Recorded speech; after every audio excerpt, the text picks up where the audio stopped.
Principal, Madame la députée de Pointe-aux-Trembles. Un article de la presse de ce matin fait la démonstration de l'état de dépendance du secrétariat du Conseil du Trésor vis-à-vis de l'entreprise CGI. Entre autres, des contrats successifs accordés à CGI dans un contexte de concurrence limitée, absence d'analyse, coût-bénéfice et peu de suivi de contrôle de la part du secrétariat du Conseil du Trésor. Aucun audit de techniques de sécurité. Ces éléments étaient entièrement connus du gouvernement depuis le dépôt du rapport du vérificateur général à ce sujet au printemps 2016. Donc, quand les journalistes écrivent ce matin qu'ils ont été confrontés lors d'une recherche à des milliers d'erreurs dans le système électronique d'appel d'offres, le gouvernement n'a pas le droit de dire qu'il est simplement étonné de l'apprendre. Ça va faire bientôt 2 ans qu'il est au courant. Ce qui est étonnant, c'est que rien n'est changé depuis ce temps. Pourquoi les présidents du Conseil du Trésor n'ont-ils pas agi depuis près de 2 ans? Monsieur le ministre délégué à l'intégrité des marchés publics. Merci, Monsieur le Président. D'emblée, notre gouvernement prône la transparence dans les contrats publics. D'ailleurs, actuellement, on travaille à l'élaboration du projet de loi 108, et j'en profite pour remercier les oppositions qui y collaborent, justement en lien directement avec la transparence des contrats publics. Cependant, je n'aurais pas voulu me citer dans un article de journal, mais compte tenu que vous l'avez fait, Madame la députée, je suis obligé de vous dire que vous avez oublié un mot. Il n'y a pas le ministre responsable du dossier n'a pas dit que c'était juste étonnant. Il a dit que c'était inacceptable. Alors ça, je pense que c'était important de l'ajouter à ma déclaration. Je n'aime pas me citer, mais c'est exactement ce que j'ai dit, Madame la députée.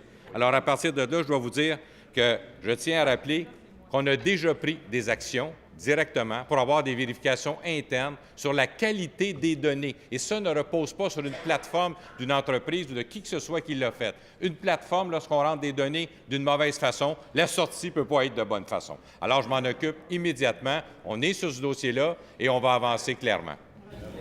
Première complémentaire, Madame la députée de Pointe-aux-Trembles. Il dit que c'est étonnant et inacceptable. Alors, ce que je comprends, c'est qu'il lance la pierre à son prédécesseur. Comment se fait-il qu'il y a des milliers d'erreurs qui se retrouvent dans les données du système d'appel d'offres, des informations incorrectes sur le site de soumission électronique et ainsi de suite, et que le Conseil du Trésor n'a pas mis en place les mesures de contrôle nécessaires depuis ce temps? Pourquoi le Conseil du Trésor n'a pas agi avant?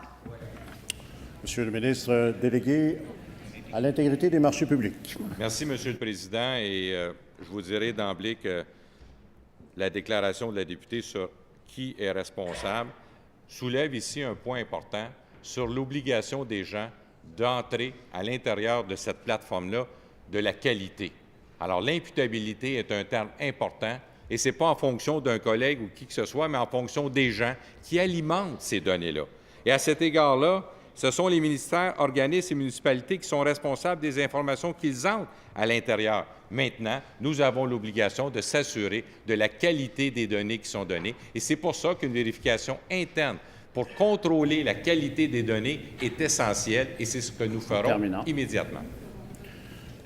Deuxième complémentaire, Madame la députée de Pointe-aux-Trembles. Manifestement, Monsieur le Président, il y a des enjeux moraux dans ce dossier.